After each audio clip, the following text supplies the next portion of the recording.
We move voluntarily to feel good, we move to get stronger, we move for peace of mind, and some of us move involuntarily, repeatedly. Hello and welcome to Tick Fit the podcast, a podcast where we discuss all things movement in both the exercise sphere and in life with Tourette Syndrome. This is a platform to discuss Tourette Syndrome and its effects on our bodies. We'll speak with movement professionals where we can advocate and educate about Tourette Syndrome, while the Tourette community can benefit from the expertise of these individuals. We'll also speak with professionals about Tourette syndrome and other tic disorders. I'm your host, Raquel Cunningham, and I've been on a quest for the past 2 decades to discover the connection between movement, exercise, and our ticking muscles. This is not meant to diagnose or treat Tourette syndrome. There is no cure for Tourette syndrome. We are here to advocate and educate about Tourette through conversation, and anything in this podcast is for informational purposes only. Please always consult with your doctor before beginning any exercise program to make sure that it's right for you. Hello. I am so excited to welcome Anna Gieselman with us today from Beyond Functional. She is a movement professional with over 2 decades of experience in the healing movement world. She has a unique approach of blending diverse disciplines, some of which include applied neurology and functional range conditioning. She has an incredibly rich understanding of human movement, chronic pain, joint health, vision, training the nervous system, sensory input, and the brain. I have absolutely latched on to so many of the things that you've said or posted. And every time you say or post something, I keep thinking, oh, we have to explore that. Oh, we have to explore that. So I really don't know where our conversation is going to go today, but I can tell you I'm going to want more. Okay. So I'm so happy you're here with us.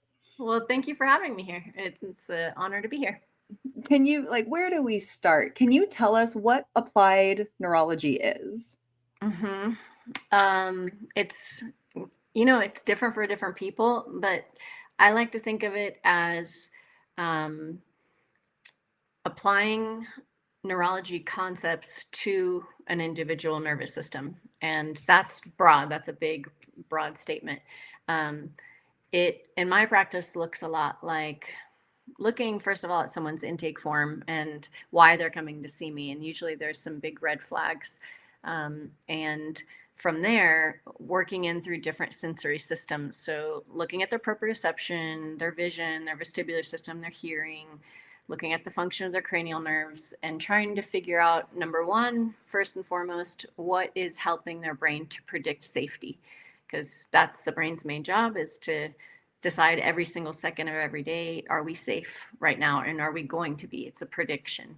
And it's making that decision based on sensory input that's coming in. And then it's comparing that to, your beliefs about what the sensory input is, or past experiences, or like a whole bunch of other data that's already stored in your head. And then it decides, oh, no, this sensory input is not safe. Or, oh, yeah, I think that's good. I feel better having that. And then it produces an output, your brain does, which there's a wide range of outputs. And so my job is, most people come to see me because they're having negative outputs like chronic pain or insomnia or anxiety or headaches, and they don't really have any solutions. They've done all the traditional route and it's not going away. So then my job is to figure out what sensory inputs might be causing your brain to predict that you're not safe, or lack of sensory inputs, for instance, and which sensory inputs help your brain to predict that you are indeed safe. And when that happens, pain goes down, the bad stuff goes away. So it's really knowing a little bit about neurology and then applying those concepts to a living, breathing person. I so appreciate your approach to the individual needs of any person that both you work with and just as people, as we are created, and then for those of us with tics, the vast variation that it presents, and this idea of kind of perceived safety or perceived threat, it can also be something that triggers us with tics. But the thing is, it's never just tics. I'm a personal trainer. I study movement. And so that's kind of my biggest filter. That's also why I love finding people like you who have blended other disciplines that might be able to help the rest of the body. That's not the Tourettic part of the body. That is the part of the body that's dealing with pain and stress and anxiety.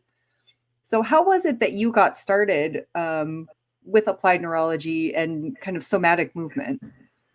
Well, so I've been in the movement world and the healing arts world for since I was like in my early 20s, and I'm now almost 45. I started as a massage therapist and also a yoga teacher. Those were two career paths that I had for a very long time. And then right around when I was 36 or so, I started to become sick with an autoimmune disease called lupus nephritis. It wasn't lupus nephritis yet. It was just regular lupus, which also sucks. And I didn't really, it's not that I didn't take it seriously, but I just felt determined to heal naturally. I was really anti-medicine at the time. Ultimately, I did have to combine medicine with applied neurology and with all my other tools to put that into remission. But before I got to the state of remission, I was very sick, and I met with a friend who's in this applied neurology world, and she said, you have inflammation, which is an output of your nervous system. You have autoimmune, which is an output of your nervous system. Chronic pain, which is an output. Like, why don't you look at your inputs and work on nervous system regulation? And at the time, I felt like I was doing yoga all the time. I was doing meditation like twice a day, breath work. I felt like I am regulating my nervous system. But then I went to a workshop, like a weekend clinic that was held by a company called Z Health. Dr. Cobb, the founder of that company, is a pioneer in this work. And I was just gobsmacked of like, wow, that's crazy. I just did this ankle drill and my neck pain stopped or like went away, or like I just did this vision drill and I got an instant headache. Why is that?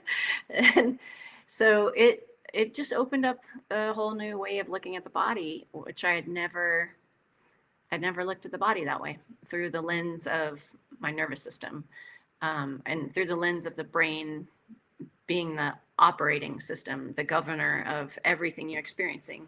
And then learning really targeted, specific ways to engage different brain regions or sensory systems or pathways to create a different result, like instantly, immediately. And that, I was hooked right away. I'm like, okay, I need to understand more about this. I need to know how to use it correctly.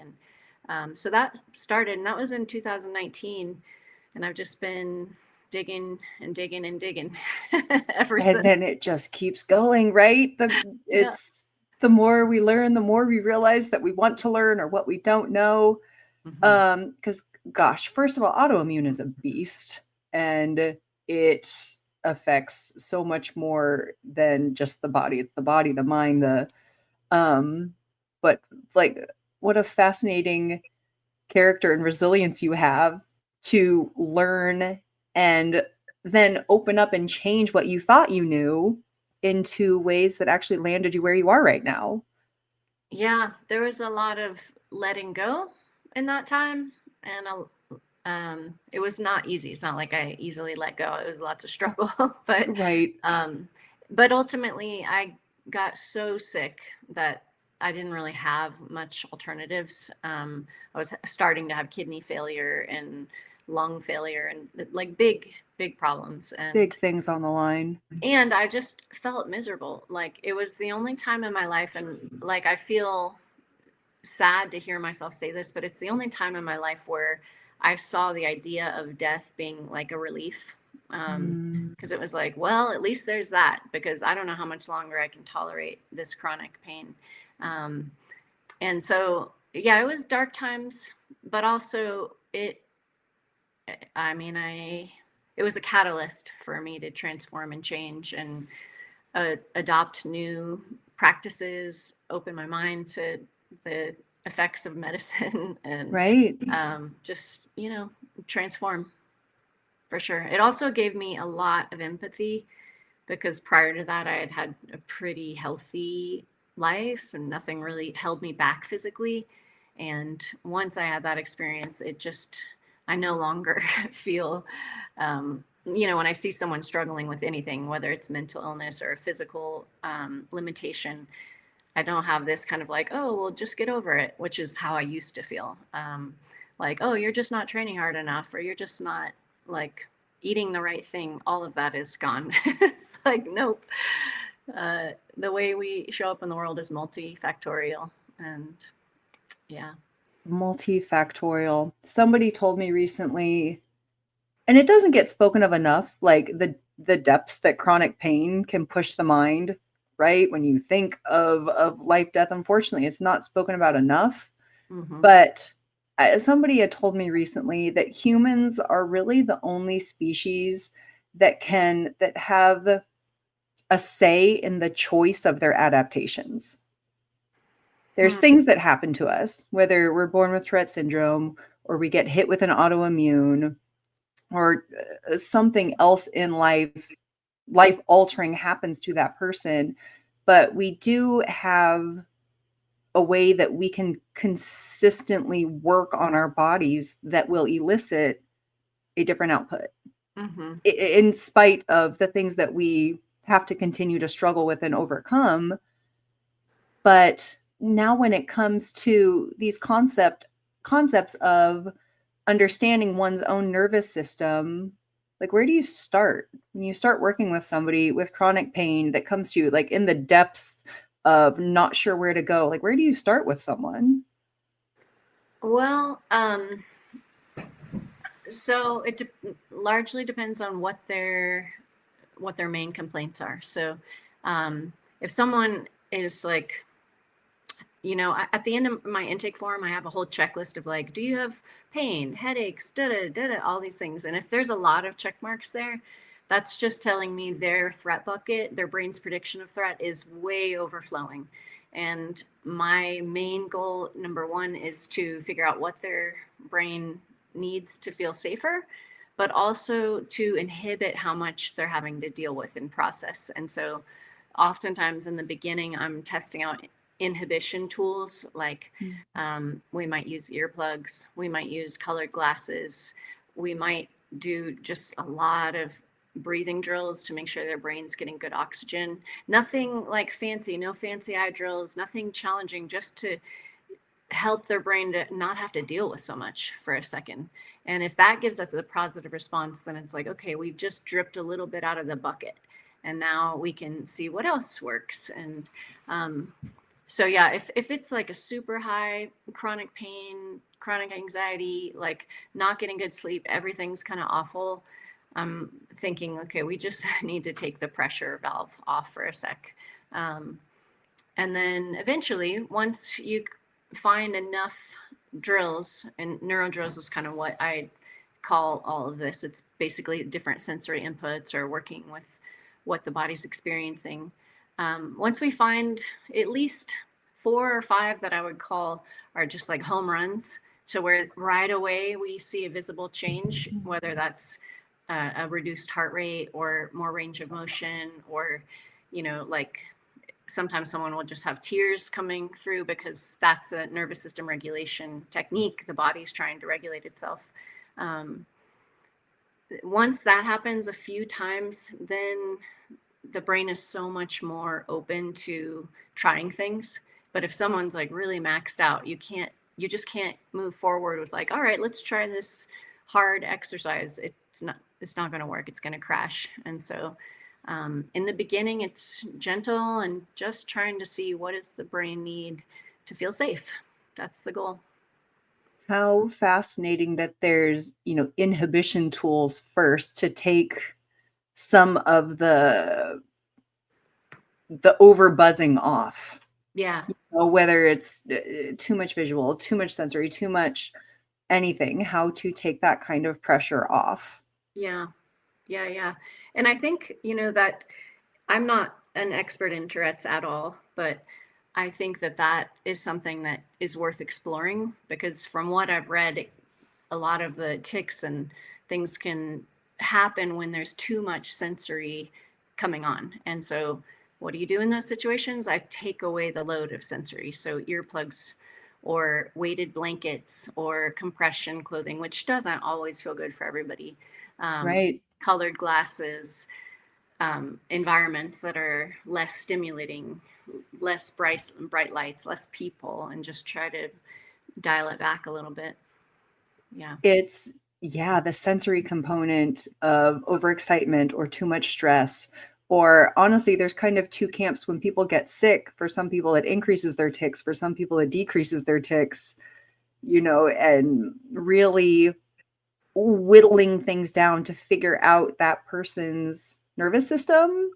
I don't know that there's much nervous system support out there for people with tics, which Right. is why I think practices like this are incredible. And it's for anybody, Yeah. tics or not, literally any human walking on this planet. In the process of doing all of these podcasts and speaking with a combination of Tourette experts and movement experts that are not experts in Tourette, like the overlap here is support for the nervous system, Mm-hmm. right? Because it's not just the physical tics we see, it's all of these other premonitory urges beforehand, Mm-hmm. and the coping mechanisms or lack of coping mechanisms that we have. Yeah. And it's also a pattern. Like there's a pathway involved that is activated over and over. And the more you do something, the better your brain gets at it. And so a lot of what I have my clients, they're doing the art of neuroplasticity. They're changing their brain by saying, hey, we're going to do every time you're feeling dysregulated, instead of going down that old path of reliving the experience or imagining something or whatever the thing is, we're going to choose a different path. We're going to give your brain sense of safety and show it that it doesn't need to go on that old path, and do that enough times over and over and over, and then a new path is made, and it's less likely that your brain's going to choose the old path. But it takes repetition. It does really take consistent training. That is the open-ended question of if we can densify these mechanisms, like the home runs that work, obviously it'd be great just to find a home run, but even anything that has some sort of benefit, if we can densify the brain's ability to do those in different situations, what sort of management does that look like? And it's a practice, it takes repetition, and it then becomes a tool, but the process of getting there, I feel like in the gym, I've accidentally stumbled upon random reliefs, but I haven't had this protocol's not even the right word, but understanding of applied neurology to know why that worked. There was a young woman I worked with who had a history of seizures. She was at a movie theater, had a seizure. After she was cleared by her doctor, she came back to work out and still had slurred speech. And during our workout, she got a full sentence out. And we both looked at each other in just surprise. It only lasted for one sentence. But again, we stumbled into something. Was it coincidence? Who knows? Was it something in the gym? Who knows? But we would like to know. Yeah. And I feel like applied neurology might be a way to do that. Mm-hmm. But a question. Eye tics are such a huge prominence within the TS community. And there's been a little bit of an uptick with vision training kind of in the wellness world. Yeah. But then what part does eye or vision training have with what you do? It's huge. It's huge. Yeah.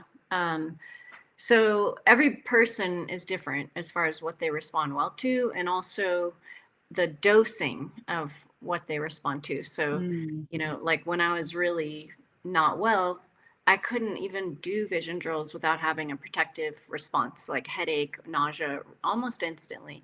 And at the time, my nervous system wasn't resourced enough to deal with doing eye stuff, because vision in itself is a big energy hog. Like coordinating your eyes and taking in what you're seeing, all of that requires a lot of metabolic energy from your brain. So then if you're not resourced, if you have breathing issues, you maybe didn't get good sleep or haven't had a snack recently, Like you can crash really easily by doing vision drills. Or if your brain is just in a state like mine was of kind of chronic fight or flight, of getting signals that we're not safe 24/7, it's really hard to then be like, okay, well, let's do this hard task. Right. Your Yeah. brain's like, And no, go now's for not it. the time for that. Like Yeah. now's the time to flee. Um, so so knowing like when to do something is important, why you're doing it, and also what to do. So there's lots of factors with vision. Um, in the beginning, well, I should say all of the work that I teach, I'm taking an assessment before and after. So, because your nervous system responds instantaneously to any input, all the time. So, I'll have someone like check, like, okay, how tight is my neck? And then we're going to do a vision drill, and immediately after, check and see if the range has improved or the tension or pain has gone away. And if it goes up, that's telling me that was threatening. Their brain did not like what we just did. So I'm constantly measuring all of whatever we do so that I can see, oh, wow, that one gave us a really positive response. This one, not so much. This one, nothing changed. So your brain doesn't find it that interesting.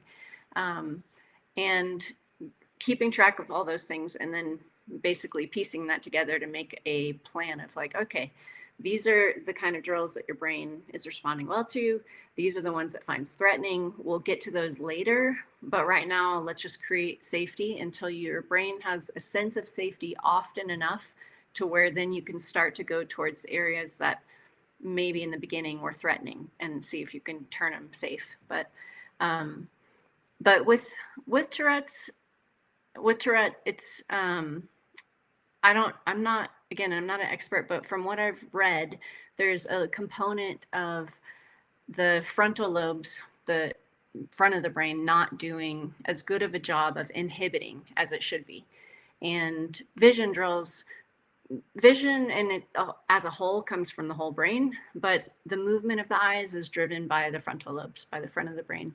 And so to me, it makes a lot of sense that if you're trying to make that part of the brain be more responsive and do more of its job, than to train it with things that make it do its job, like vision drills or combining vision drills with dual tasking, like doing math or counting down or naming every city that starts with a C, or tasks where your brain has to think and operate your eyes at the same time. And maybe even there's a physical component of like walking or something.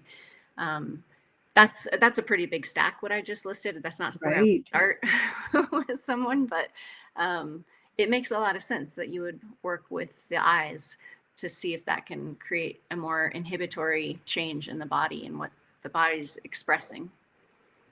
But you put a phrase in there that makes me, again, I get so excited and think like we have to explore is the dosing of it. You Mm-hmm. know, it does, like you said, that's a big stack right there. You don't have to do all that. That's It's definitely not start. scalable. Yeah, Yeah. it's scalable. Yeah. Start small, repetition builds. Um, I find that interesting. I was a big swimmer. That's how I learned that breath and holding breath and releasing breath in the water really did something to influence my tics in a positive way. Mm-hmm. But I remember being in the pool swimming and my eyes floating all over the place. Most people are staring straight down at the black line or staring ahead, and I'm looking next to me and over here and there. And I just the eye movements, even to this day, I don't have eye tics currently. I did tremendously all the way up through probably even my early 30s. I'm almost afraid to recreate the eye tick movement. It's almost like you have to roll your eyes or push them to the point of a pain input. I'm almost afraid to do that and elicit that response again. Yeah. But if we were to dose it with eye movements and really develop and enrich the nervous system in understanding the scale of feels of that, the scale of feels of a premonitory urge, and then when do you apply what coping mechanism for the brain likes, I just like, it's what a world to step into. Yeah. Yeah. It's a big world. It's a deep study. And there within vision itself as like a practice, there's foundational vision tasks, like the number one, I would say, is that your eyes can hold on a target. They can stay focused. If your eyes cannot steady, then everything in the world is going to be a little bit like a not a shaky cam, the opposite of a shaky cam. Like everything's going to be unstable, which your brain sees that as like, whoa, we're not stable. This is unsafe. So having to where your eyes can actually stay on a target without trembling or without the target suddenly turning into two, that's a really major thing, that a skill that a lot of people's eyes don't have done, it like mastered. And so, you know, people see things on Instagram or TikTok, like vision drills, and they're like, wow, that looks really cool and fun. I want to try it. I'm like, that's way down the road. First, just get your eyes to stay on a target, right? And measure it. Make sure, see, like, how long can you go before you have a negative outcome? So, like, titrate it back to where you hold your vision for 10 seconds on a target, and then 15 eventually, and different ranges of motion, because a lot of us are spending time looking at a screen or looking down at our phone, and our eyes are not really exercising in a big range. Like, we never look out and around. And so, just like muscles, I mean, there are 6 muscles that move your eyeballs around, and if they're only looking down at your screen, the other muscles get a little bit atrophied and they're just not really being used. So it's important to exercise the eyes, but do it in a way that's skillful, that it's not creating threat. It's training, a minimum effective dose. Yeah. An intent, to look at a TikTok eye drill. I'm like, I'll try that. Like, what's the intent? And is that even applicable to you? And I mean, I'm guilty for seeing exercises online where I think that looks cool, I'm going to try it. And Of course, yeah. On more than one occasion, it's gone wrong to where I'm like, oh, that I was not ready for that. Like, I thought it looked cool and I tried it and it backfired. And so, yeah, it's good to know why you're doing it and how much of it are you going to be doing, and go from there. Yeah. It's very viewer, so I do that all the time. I see this, I'm going to try this. I'm a big kinesthetic learner. And yeah, it goes wrong sometimes, but we learn by failure as well. Yes. And, yeah. There was a young man that I trained. His name was Luke, and he actually had a vision processing disorder. And in training him, he really helped me become a more refined trainer by understanding how people understand movement. And so I've actually used his name, Luke, Luke, learn how you understand movement, keep going, and it will be effective. Oh. But in that, I've heard you describe some sensory, like how each person's nervous system works kind of into 2 camps, whether it's a top-down or bottom-up type person. And can you explain that first of all? Because I have some questions about that. Yeah. So the way I like to find out if someone's a top down or a bottom up is I ask, if you, say, for instance, got an argument with your spouse or someone close to you, that it's a meaningful relationship. When you have an argument or something, your nervous system like kind of bristles and goes on high alert. If you are in that moment, do you find that you need to like say, hey, I need to go for a walk, or I need to like go move this first before we can have a meaningful conversation? Or do you find that you're like, I need to go be alone. I'm going to read my book. I'm going to, there's 2 different camps. One is using the body to regulate the nervous system, and one is using the eyes and the brain to kind of regulate down. So, and some people, for me, I cannot, if I'm riled up about something, I can't read a book. I'm just going to be reading the same sentence over and over, but not processing it. I need to go move. So if I have something that unsettles me, or if I watch a movie that is scary and it gets in my system, I have to go breathe and move. If I don't do that, it's going to be with me. I'm going to be dysregulated. For other people, the last thing they want to do is exercise. They want to like read or play a video game or write in their journal, or, process in that way. So that's kind of generally how I'd say bottom up, top down. And a lot of people are both. Like, it depends on the circumstance. But if Mhm. you find generally that when you're dysregulated, you want to lie down and maybe read or look at your phone or whatever, that would be a little bit more top down. And if you're someone that needs to like shake off the energy, that's more of a bottom up. I find that fascinating. That fits into the learning how you understand movement, right? How do you understand a flared up nervous system too? Mm-hmm. The question is, after I very much find myself like you, a bottom up. Mm-hmm. I've got to move. I've got to explore the world through movement. Ever since I was a kid, when I was a toddler, my dad called me a mountain goat because I was just climbing on everything. But after an injury, I myself had had a pretty significant spinal injury. After an injury or a medical trauma, have you found either personally or professionally with people you work with that that switches? Or is that scaffolding really true to that person to person? Because after my spinal injury, I almost felt like I had to become a top down and it still feels off. Or would one stick with bottom up and then again dose it to that person's needs at that time? I don't know. I've never had anyone tell me that they felt a shift happen on that. Mm, I Yeah, I haven't noticed that within myself. I don't know the answer to that. okay. Yeah, it's I worth actually exploring. love yeah, I love open-ended questions where we're like, I don't know, because then I hope somebody listens to this and they'll go figure it out. Yeah, I mean, like if yeah, but even I guess for me, in my experience when I was really sick, I movement was super limited. Like, I had so much inflammation in my body and so much pain that even yoga was detrimental for my well-being.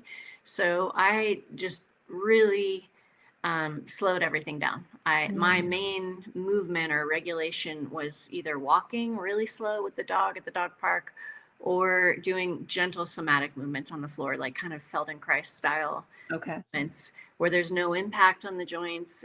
There's no destination, there's no final pose or achievement or reps. It's just like freestyle, glorified rolling around on the floor. And that's how for years, that's what I did for my movement. Um, and now I can handle more. I can tolerate more. So I might go run, or I might lift weights, or do things that are more impactful. But I still, both of those two options are still bottom up.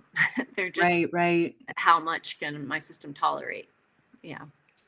I feel like that's where my body wanted to go, but then there became that what's a threat, what's unsafe, what's but I do think my body still wanted movement, and it Mhm. was ankle rolls, it was preserving my ankle mobility, it was preserving my hip mobility, it Yeah. was taking care of shoulders. I just couldn't reach that sensory threshold that I so craved Hmm. of, the good run, the high, but it's learning how to slow and not as a defeat, but as an enrichment. Hmm. Yeah. Why am I slowing down? What makes this feel better? What is this new environment like? During that time when you were kind of at your depth there, did you have other people helping you, or was this largely self-driven? Um, so, I was really sick for probably a total of 5.5, 6 years. And then at that 6 year, it was like, look, you got to take medicine. Like, you're literally going to die if you don't. And so I Mm. was like, okay. But prior to that, I was exploring all the options that weren't medicine. I was determined. So, and I had a lot of unfortunate manifestations of the disease. So one of them was just full body rash all over my Mhm. body, and um, it got worse when I would eat vegetables and um, like a lot of different foods. And so that was kind of its own little exploratory component where I went down a lot of different dietary rabbit holes of like, I'm going to do the autoimmune protocol, I'm going to do the FODMAP, I'm going to do carnivore. I'm gonna try whatever because I this burning rash is awful. Right. And where was I going with this? Oh, yeah, on my own. So in the beginning, I did work with a functional medicine doctor, which I really regret, actually. I spent probably $12,000 out of pocket in 1 year chasing down rabbit holes that never actually made any progress or change in my disease state. And, you know, like it made sense to me what they were explaining, like, oh, well, if you have a lot of gut bugs, then that could, cause leaky gut, which could then cause autoimmune. So let's chase that thing. Oh, if you have mercury in your body, which I did, and I probably still do, that could cause autoimmune. This could cause. So it was like, let's chase this, let's chase that. Yeah. And no one ever said, what about your nervous system? What about your history of childhood trauma? Nobody talked about that. And so I did have some help, but it didn't actually help me. I was chasing the wrong thing. And I really didn't actually start to piece this together, and the link between a very early, like before 1 year old kind of trauma, how that set up a state of dysregulation in my nervous system. That was like the pattern. That was the main pattern. And it was so deep of a pattern that it was personality. It like became personality for me, to where I was very much like a fawner, someone who fawns, which is a maladaptive strategy that people take on when they're in a traumatic situation that they can't get out of. So then they appease the threat. So I had kind of strategies that I had learned very early on as a kid that then became who I thought I was. And it was sort of an ongoing living pattern of dysregulation. And when I say dysregulation, you wouldn't notice it. Like everyone always thought, oh, I'm so level-headed, I'm so calm. And yeah, when I look back, I'm like, oh yeah, I was totally dysregulated. But So much beneath the surface. it didn't feel like it. When you imagine someone saying, oh, I'm dysregulated, you imagine that they're like acting wild and emotional and or whatever. And the signs were all there. I just didn't know.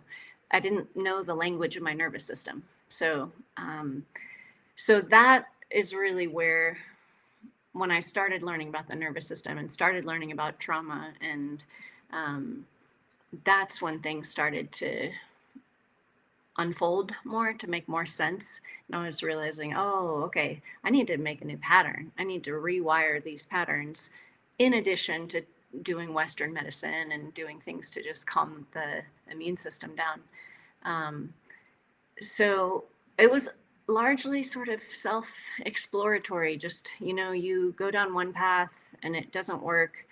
And then, but while you're down there, someone suggests, oh, you might look into ketamine therapy, or you might look into this diet, or you might, and then you're like, well, I have nothing to lose. I'm literally losing it all already. So I'm just going to start to explore. And the path guided me in a way.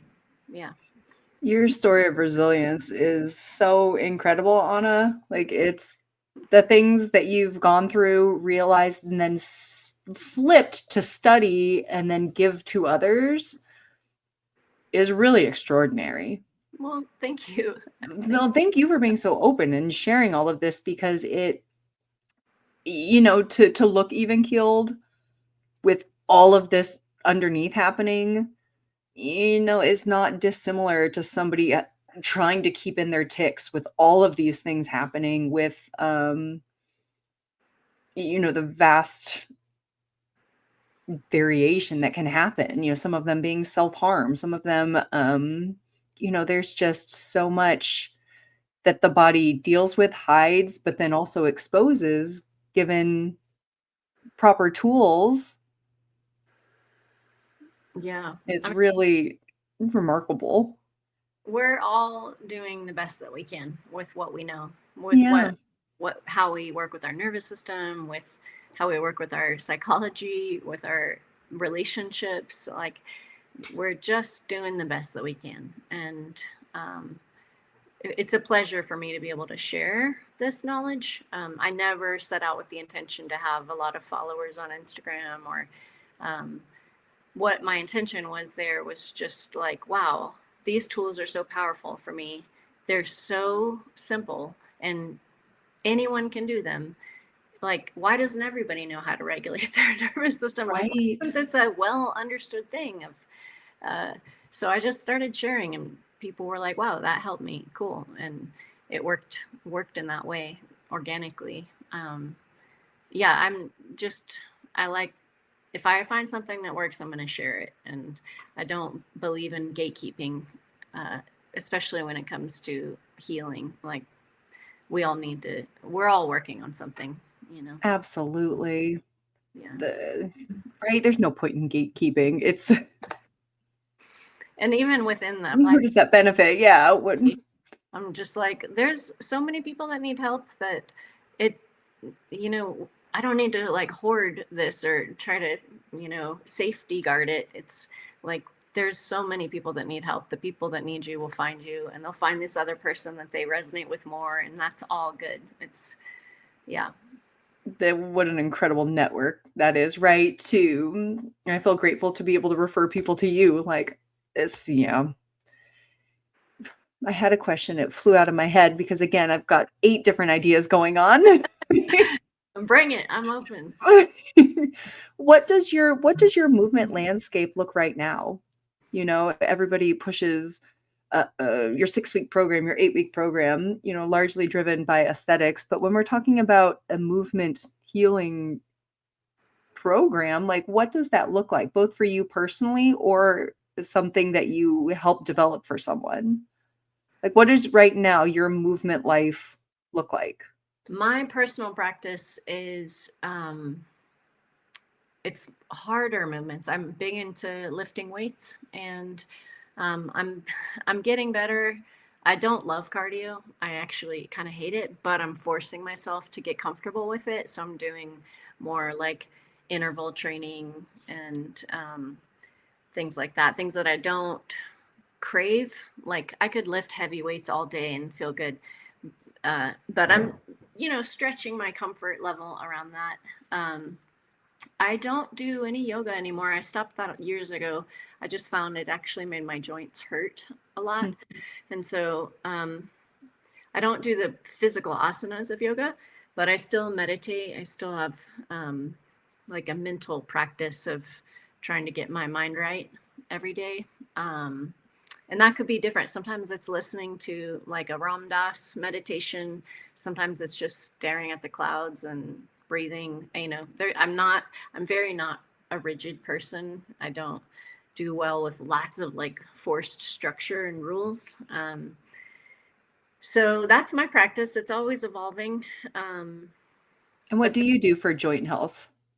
I do a lot of functional range conditioning and mobility. So functional mobility, which on the surface level, just like general day-to-day, is doing lots of joint mobilizations, like what are called CARs, controlled articular rotations, joint circles, essentially. Like Yep. taking the joint through its full range of motion, making sure it feels pain-free and strong.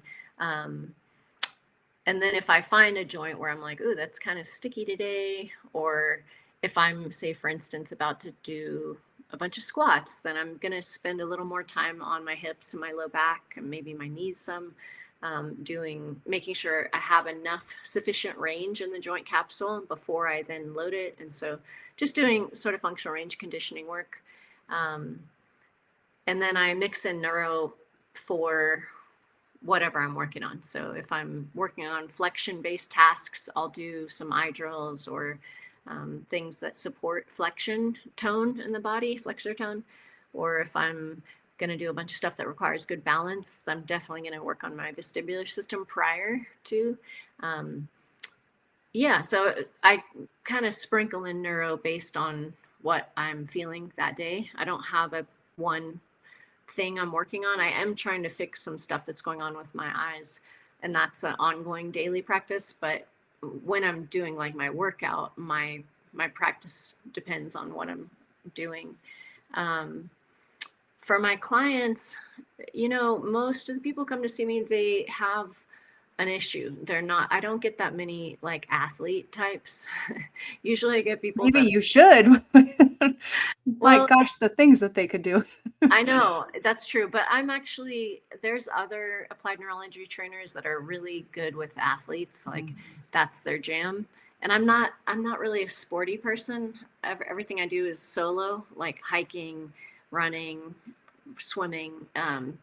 So I don't understand the world. It's not that I don't understand it. I'm just not in the world of sports. So I Right. wouldn't even know if like a basketball person came and said, I need to get better at basketball. I don't know what that means. So it's good that most of the people who come to see me have a pain problem and they want to move better. They're like, I can't raise my arm. I have headaches all the time. My neck's always chronically tight. And so we're addressing the biomechanical issues, but then also the underlying neurology. Why is your brain making your neck tight all the time? And so that, but with them, they all have different practices as far as what they like to do. Some like to do yoga, some are runners. And for me, it's more important just mix the high payoff drills in your day, however you want. Like you can do it while you're making your coffee. You can do them with exercise. You can do them right before bed, lying in bed.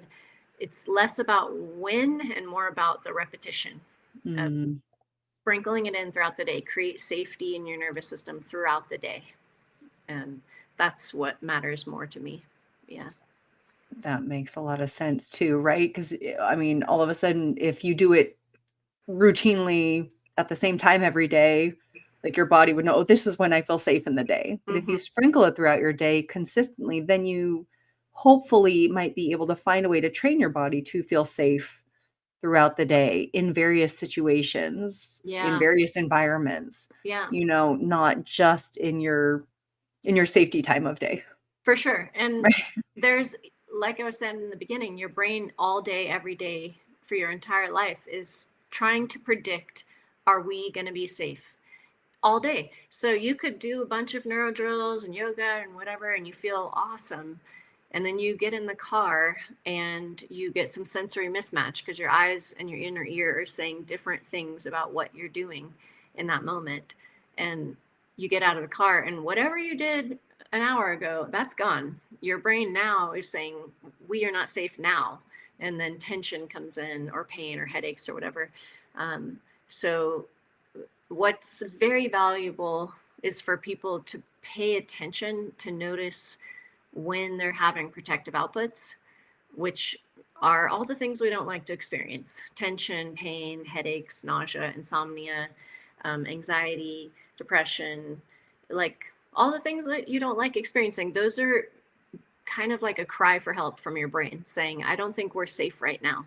And as soon as you feel those, the best thing to do is to use whatever tools you have available to create safety, to show your brain in real time, no, actually, we are safe. It's okay. And this isn't a cognitive override, it's a sensory change. So telling your brain like, oh yeah, we're fine, that doesn't work. You have to give sensory inputs to show, not to tell, but to show that you're safe. And so sometimes with some people, that's going to be doing a drill 5 or 6 times a day. And for others, maybe not as much, but especially if your brain has a pattern of hypervigilance, of threat, because you've had chronic pain, or maybe you had a concussion or something that's ongoing, then you constantly have to show your brain, hey, we're okay, we're okay, we're okay. And that's where the work is, really. You did it again, Anna. You said things, and now there's like 10 things in there. I'm like, we have to explore every single sentence that you just said. I couldn't agree more that it has to be a sensory input. You can't ever just tell yourself, I'm safe, we're good. It's the same thing as telling the brain, I'm not going to tick when I go into the store. Like, I'm not, it doesn't, like the self talk doesn't always guarantee the self output, right? It has to be a sensory input on a much deeper connective arena here. But you did say something back there talking about, like, when you were talking about your own practice, how you sprinkle in neuro. if you're doing some flexion drills, that you're doing eye movements to support flexion. Is that, I know it's a much bigger conversation of, what the actual eye movements are for applied neuro, but are there eye movements for flexion and eye movement for extension? Yeah. Really? Yeah. So the first one that comes to mind is what are called pencil push-ups. And that's like taking a pencil or your finger and looking, and your eyes are going cross-eyed as it comes in. That's convergence of your eyes. When you look towards like the tip of your nose, you're stimulating your cranial nerve 4.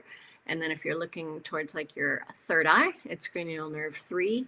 And so if you think about, okay, where do those guys innervate in the brainstem, and you're increasing activation in that part of the brainstem, and it just so happens that that part of the brainstem also facilitates flexion in the body. So doing a pencil push-up is a great exercise before you do like a forward fold or a deep squat where your hips and your knees and your ankles are all flexing. Or, there's a kind of a reflex with your eyes where if your eyes dart to the right, your body naturally goes there. If your eyes dart up, your body has a reflexive postural adjustment to go up. And so, if you're wanting to do a back bend day, you might train smooth pursuits upward or saccades upward. So you're flashing your eyes up, and that facilitates the extensor tone. There's also breathing drills, like big forceful exhale focused drills tend to facilitate flexion, as you might imagine, like you cough, whereas taking a deep breath in causes a natural amount of extension. So there's a lot of things that you can use beyond vision. Even vestibular drills can help with flexion. You can really get nerdy on these things. Fascinating, because I also love how you really dive into the self-data. What works? What doesn't? How long can you hold it? Really almost quantifying feelings and sensations based on output. It, gosh, because I still to this day have a breathing tic, and it's like a clenching of my diaphragm where I come forward then. And so I wonder, back when I used to have more eye tics too, what were the eyes doing? Would the tic almost bring on that style of eye tic? Were they disjointed? I don't know, so much to explore. And like you said, really nerd out with what this is. What if I had tried doing some extension drills and what happened? There's really nothing mal about trying that. Yeah. And there's a lot of things there's a lot of self-testing you can do. If I'm watching a client, I'm going to say, okay, look at this pencil as I go right to left, and I want you to track it. And if their eyes are kind of lagging behind, that tells me something about what's happening in their brain. If their eyes are overshooting, it's telling me there's a different area that's not doing its job. And so you can, or if you're doing a pencil push-up, and one eye is looking, and then it just kind of checks out and goes out, it's no longer converging, that tells us something. It's like, you can really look at your eyes, you can look at the way someone walks, you can tell a lot about what brain activity is happening for them, based on what are the eyes able to do, what is the body doing when you're not trying to walk a certain way, but when it's just autonomous and you're walking naturally. There's a lot of ways to manipulate the system, for sure. Right. Gosh, one of my kids, when they were really first just riding their bikes, was constantly playing with their system where they would be looking off to the side, but riding their bike forward. And they would do that repeatedly. Like, I feel like we've all tried that at some point, where you're looking one way, but you feel your body going a different way. And there was a sense that they were seeking, and I didn't know why or what. I could see it and know that something was going on in the brain. Still don't know what was going on in the brain, but I knew that it was telling something. Yeah. That when you say that, I think, well, when you're moving forward, but your head is turned, that's giving you some vestibular activation on the head, the direction you're turning, that side utricle, which is your organ. So maybe it was kind of a vestibular seeking input, of like, oh, when I turn my head, I'm getting some input that I haven't been getting enough of. Or it could be that the lead eye is the strong eye. And so looking straight forward with the head is not as safe as the brain saying, let's use the strong eye to take us forward. Like there's so many things that could be in that. Right. But the information is like so much that, you know, it could be extrapolated out of that. I Uh-huh. also wonder if a lot of parents have talked about swimming helping their kids with tics. I know that it helped me, but I think it's so much more beyond just the breathing component. Mhm. 'Cause it was almost a playground for my tics. You're Mm. doing flips, you're doing backstroke, you're doing side stroke, you're doing all of these things with your head in different positions, you're looking different positions. You Yeah. know, it's probably the most fun way to explore all of those without, you know, as a kid when you're swimming, without the ability of an adult brain to focus. Okay, we're doing this with this intent, this with this intent. It's almost like swimming is play-based neurology. That's Yeah. what it Yeah. is. Yeah. Yeah. That's great. Well, And there's it's so many things that could be there. The breath, the pattern, you know, anytime Mhm. you're breathing in a pattern, that's going to be a big vagus nerve stimulator or input Absolutely. vagus nerve. And then there's the vestibular, you're turning your head and doing flips and all that. Like it, that's what's really interesting is to parse out for the individual. Okay, is your vestibular system needing more input? Like, let's test each canal. Let's test your utricle. Let's test the different organs in the ear and see what gives what gives us the highest payoff, meaning the best positive change. And then that's what your brain wants right now. And then you're going to practice that. And or like maybe it's the breath work, maybe it's the complex nonlinear movement of the body, which is a big cerebellum drill. um, yeah, it's cool to nerd out on it.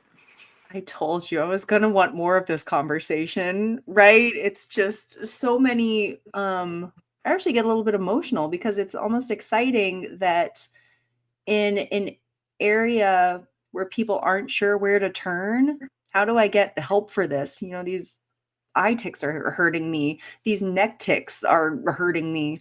You know, that here's something that can be tried, and the only thing that could happen is it either doesn't work or it helps. Hmm. You Yeah, know, like there's what are the side effects of trying this? yeah, It yeah, yeah, yeah.